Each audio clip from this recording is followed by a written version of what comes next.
Welcome to part 4 of our message series called Flourish. Greg's message last week about the parable of the talents was great, and if you missed that, I encourage you to watch it online so that you're all caught up there. In that parable, there is the one guy who got 1 talent, and instead of investing it, he buried it. And when the master came back from his long trip, he was upset because the guy should have at least put it in the bank so that it could gain some interest. Now, this part of that story always has made me think of my parents' couch from the 70s. Okay, I know it sounds strange. The parable of the talents, what does that have to do with my parents' couch? Well, I will explain, and I actually have a picture for you, so you get to see this couch. So here it is. Here is me and my beautiful mother. This is not a great picture of either of us, and I'm probably around 15 years old here, I figure. And I couldn't find a better picture of the couch, so if you can see what we're sitting on there, it is a very shiny velour couch with 70s colored flowers all over it, right? Now, I know when you're trying to look at the couch, you may be distracted by my awesome 80s skirt there, right? Right? Yeah. Okay, so sorry about that. You're supposed to be looking at the couch. Now, when my parents purchased this couch in the early 70s, it was beautiful at that time. And it was kind of a splurge for their frugal budget. They didn't make big purchases like that very often. And so this was one they thought a lot about and put a lot of time into trying to pick out what they really want, and this was the couch. So I was a baby when they got this couch, and I grew up with it. And I remember it as always having a blanket covering this couch. Now, I did notice when I pulled this picture out that, hey, wait a minute, there's no blanket on the couch in this picture. So I figure, the detective that I am, that since there's no blanket on the couch and I am dressed so amazingly there, that we must have had company over when this picture was taken. So trust me, it would have to be a special occasion like that for the blanket to come off the couch. And because it was always covered, that couch, so I was last at my parents' house last summer. It was still sitting in my parents' living room 40 plus years later in pristine condition. Decades, people, decades. All right? So it was kept so nice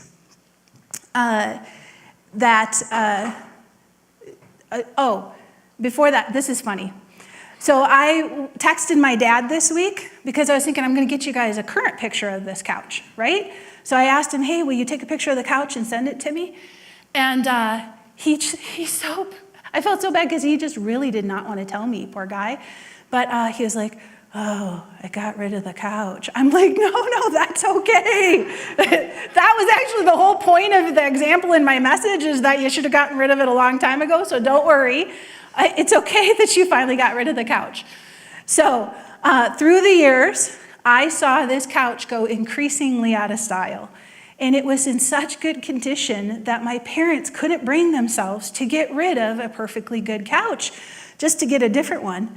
And it became kind of a joke around our family. We would laugh with my mom about it because she saw how extreme that this had gotten over decades of still having this couch and it being perfect.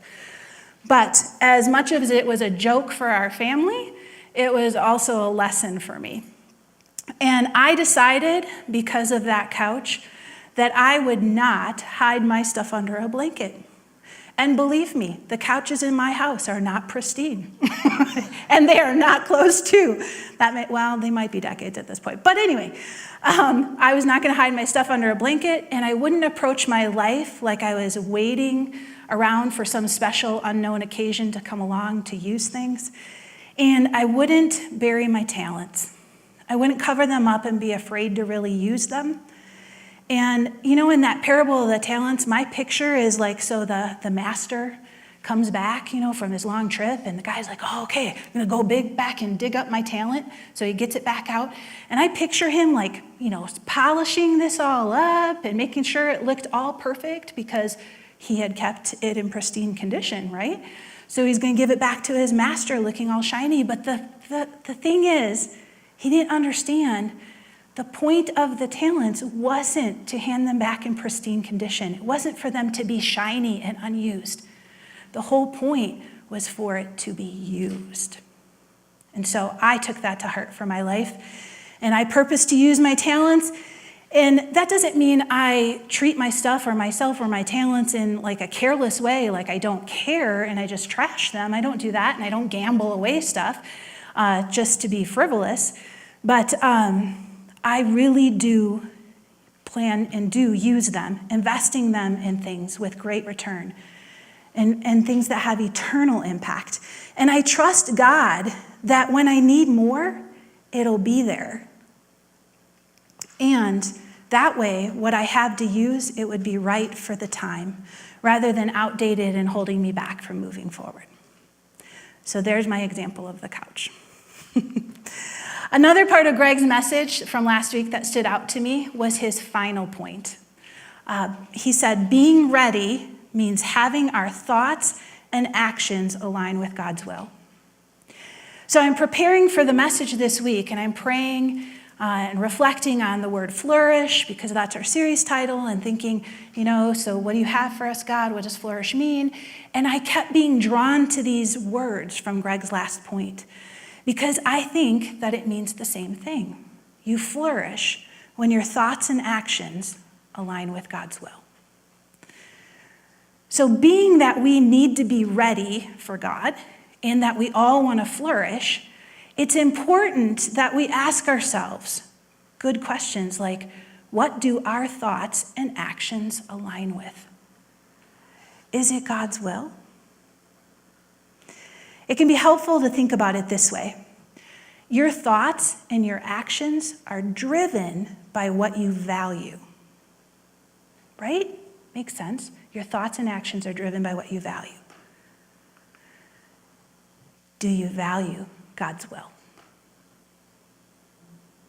Do you value God's will? Or is it all about our will? Now, I don't just mean mental assent to its value. Of course, God's will, yeah, that's valuable. I mean, do you value it in a way that drives your thoughts and your actions? That's the kind of value that we're talking about. To say you flourish when your thoughts and actions align with God's will, you can also say the same thing with these words. You flourish when God's will is a core value you live by. Now, you'll often hear us around here use phrases like, let's live a God-centered life.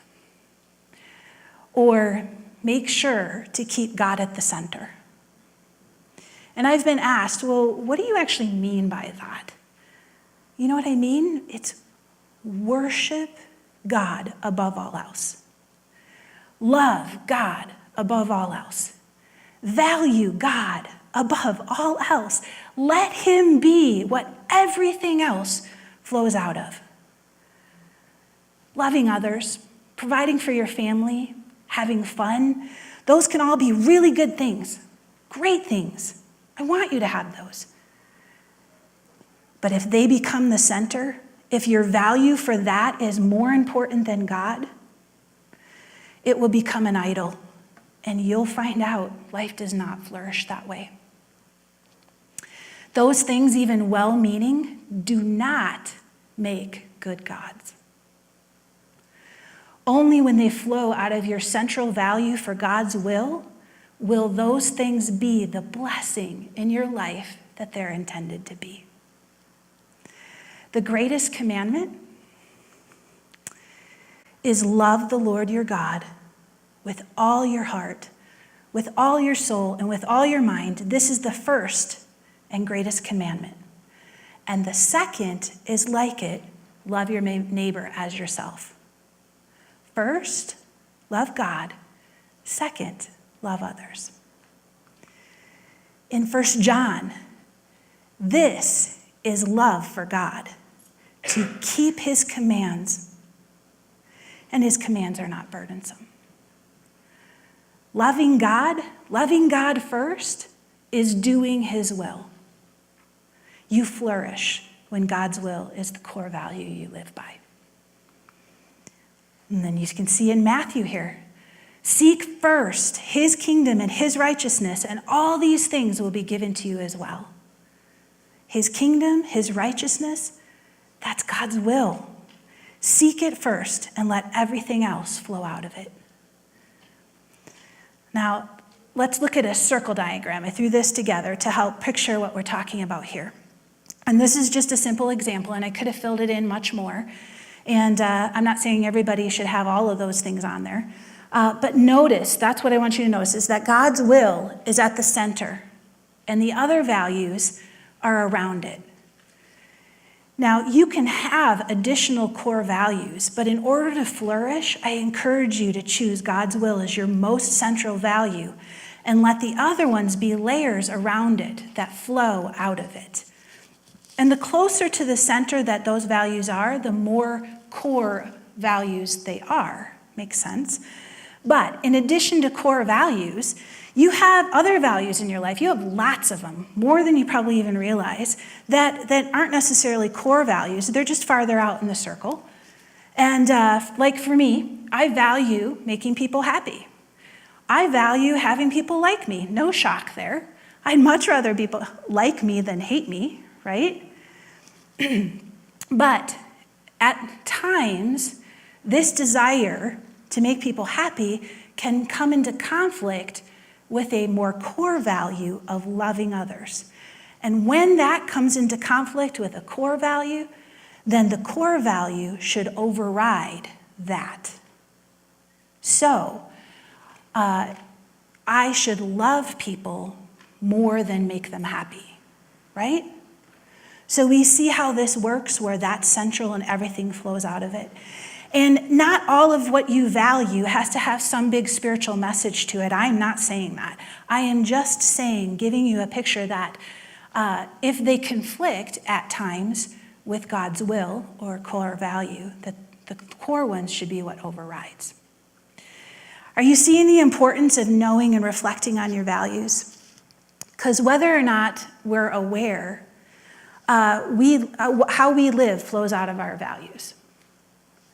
And it's not just what you say you value, it's what you actually value. And even if, because there's some people that think that they don't even believe in values. They don't think you should have them. They don't think you should live by them. But that's self-refuting, because no values is their value then. And that's what is at the center for them. And therefore, they're still living out of a core value. Values aren't all good. They can be good and they can be bad, but everybody has them. I have a handout for you guys. So if you could grab for me these baskets, just right in this front seat of the front row. Anna, can you grab this one? And I want you to pass those out. So everybody should get a paper and a pen. If you've been around here long enough, you know that I'm the one who loves interactive elements, so I like to have those for you in a message. And we're going to do a core values exercise here. And I think that you'll find this time of reflection interesting for you if you let it be. So as you're handing those out, if you can listen to me, I'm going to explain to you what we're doing for the sake of time. We're going to be taking about 3 minutes, so it's going to go by pretty fast, for you to prayerfully look at this list. And I want you to ask God to help you see what your values are. So I have instructions up here on the screen, and what I'd like you to do is read it through once, and as you do, I want you to circle the ones that stand out to you. So plan on circling your top 15 values out of those. And if you have a value that isn't listed there, you're welcome. Please write it in and circle that. You make this your own. So go through the first time, circle your top 15, and then go through and look at your circled ones the second time, and out of those circled, put an X by your top 10 out of those 15. And then you're going to go through a third time looking at the ones that you put an X by, and I want you to put a star next to your top 5 out of those. And it's okay if you don't pick God's will as your core value. You're not being tested here. You're not handing it in. I'm not grading you. I'd rather you be real about what your values are than trying to answer some questions on a test. That's not what this is. And if you want, you can think about it like this is what they are now for me, and this is what I'd like them to be. So you're welcome to do that too. So go ahead now, and I come back up in a few minutes so we can talk about it. Take it all away before I lose it all. To the great divide between grace and my pride. Oh, my soul, how I thirst for you. Well, I know some of you look like you're still working. And you can definitely take that with you and finish later if you didn't get a chance. But I hope that reflection time was helpful. The biggest thing that I'm hoping for in that is awareness for us. Because values, what we're talking about, affects us so much more often than we think it does. And if we aren't aware of our values, negative ones can control us and we won't even know. They can keep you stuck. So you can have maybe something in your life that you are trying to change, you're trying to do different, and maybe you're trying and you can't seem to get it to be different for you, and you keep trying and it keeps going back to the same thing. Well, I'd encourage you to consider it might actually be a core value that's a negative one, that until you actually realize that and change your values, that you may not be able to change what you see until you do that. For example, maybe you're hating your life, yourself, or someone else.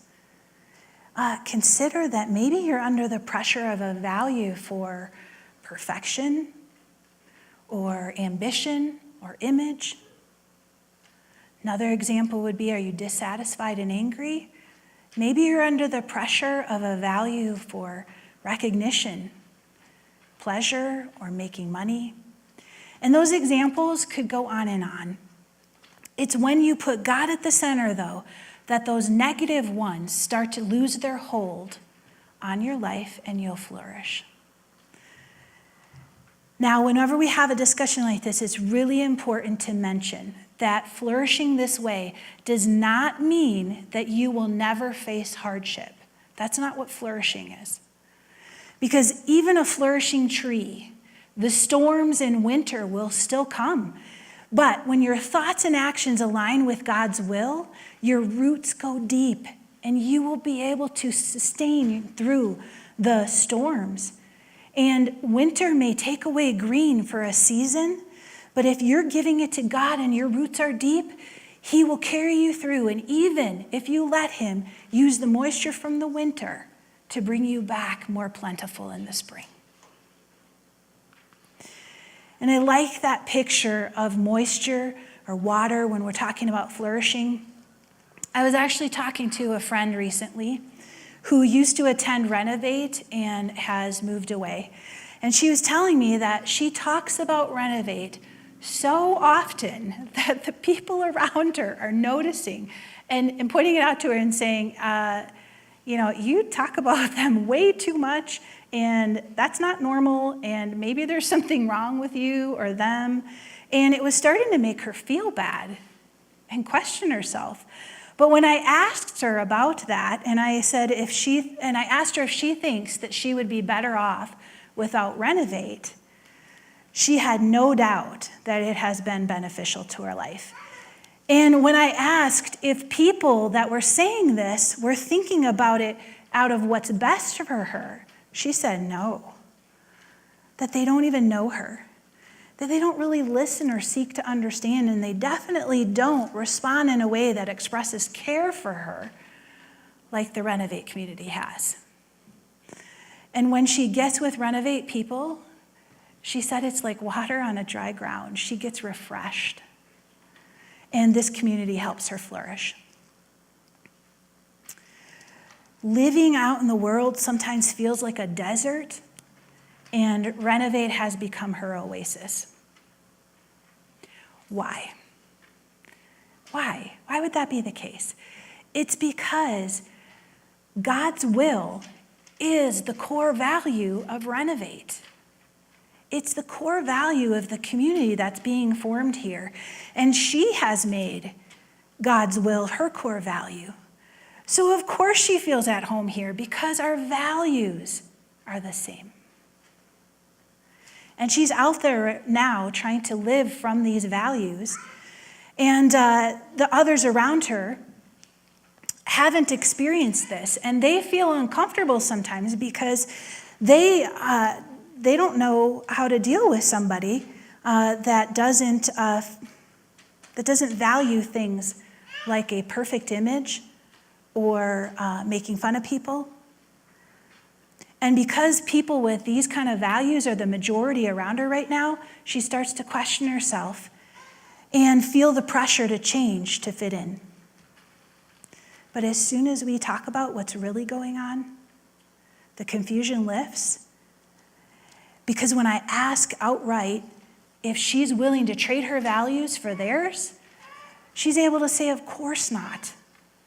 She even has enough experience with both kinds of values and see what comes from it, that the choice is even more obvious for her.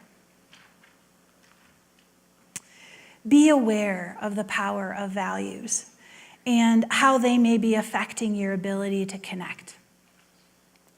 And that you can be okay. You can be okay with not connecting as much with people that don't share your values. Definitely don't change your values to connect with someone that doesn't love God and isn't looking out for your best.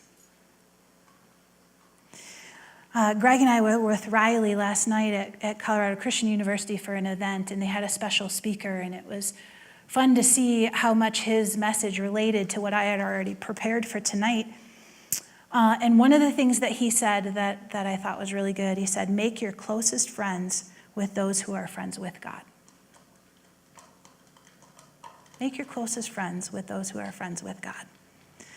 I like that. And don't think that there is something wrong with you when you don't connect with those who don't share your values. And don't feel bad for connecting deeply with those who do. Renovate became my friend's oasis. It's definitely been one for me, and I hope it is for you too. We want it to be that for everybody. Now, Renovate, for sure, is not the source. That's not what I'm saying. Jesus is the source. And he goes with you wherever you go.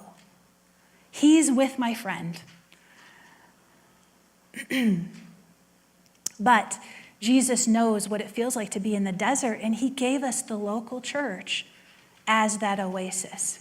He gave that to us so that we could refresh each other. It's a place where the water has gathered, so it has easy access. You can enjoy it, you can drink from it, you can hang out by it, and be together with other people that are doing the same. Now, the point in this whole example is not that Renovate is great, because it's God who's great. Churches are just the vehicles. However, I can tell you, when you find a good vehicle that fits you, that's a precious thing. That's a precious thing. Now, the point in this example is also not one person being better than another person. We're just thirsty people who found water, and we want to show other people where that water is because we love them. Okay, so if that's not the point, what is the point? The point is, first, don't allow people's opinions to be more important than God's will. Don't let people's opinions be your center.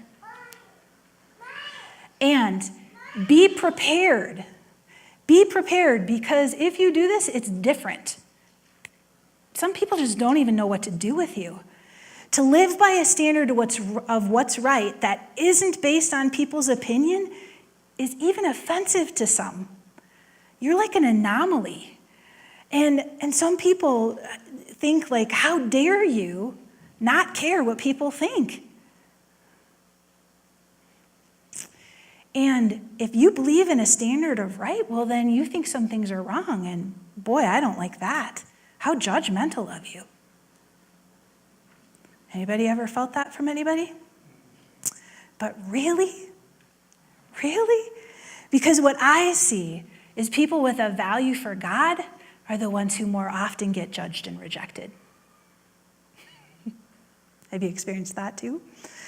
And if those people are really walking with God, then they're the ones who know how to love people well, even the ones that disagree with them. That's not judgment. That's not the same kind that they're talking about. Proverbs says, the fear of man brings a snare, but he who trusts in the Lord will be exalted.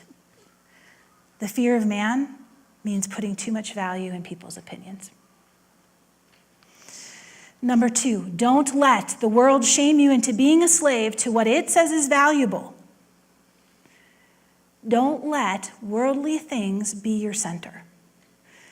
Now, this is my take, but it seems like a lot of people approach life as consumers. They consume life. And the world loves that because the world is selling you all kinds of things that it's trying to tell you that you should like and want and take in. And because they're feeding off of you too. Philippians 3 says, as I have often told you before and now tell you again, even with tears, many live as enemies of the cross of Christ. Their destiny is destruction, their God is their stomach, and their glory is in their shame. Their mind is set on earthly things. Their God is their stomach. Their appetite for things of the world is their center. And then they use people and stuff to feed their appetite, eating life up and throwing away the wrappers. And in God's design, and I know we're just talking an analogy here, but eating is meant for nutrition. You're meant to take it in so that you have energy to give out, to live, to give, to grow. It's not supposed to be the goal in itself. Do you see how the world twisted that? When your God is your stomach, it's like binge eating. And then when people are full and they're told they're supposed to want something else and still take in, it's like they throw up so they can keep eating. Well, what's left at the end of that kind of life? A tub of vomit? Nice picture, right? There was a secular study done on people's greatest regrets at the end of their life. And the top one in that study was, I wish I'd had the courage to live a life true to myself, not the life others expected of me. And the author of that study, again a secular one, said the first thing that stops people from living a life that is true to them is they never got clear on what their own deepest values are. Well, that goes right along with what we're talking about. But when we apply everything that we have just been talking about, in that, I'd like to reword that regret. I wish I'd had the courage to live a life from the core value of God's will, not what others or the world expected of me. If we live from the core value of God's will, we will flourish. The results will be the fruits of the Spirit. Way better picture than the tub of vomit, right? Galatians 5. The fruit of the Spirit is love, joy, peace, patience, kindness, goodness, faithfulness, gentleness, and self-control. That's what I want the fruit of my life to be. How about you? Let's pray. Oh God, I thank you for how when we step away from the world and look at things through your will and your word, it's like everything makes sense. And we can flourish from there. God, help us to do that. And I know, we know, even when that is our core value, we don't live perfectly by it. We know that. God, we need your help to do that. Our part in that is to choose to value you and your will. And God, I choose that. And I encourage everybody here to pray that prayer right now if you do, and let God know that you choose that too.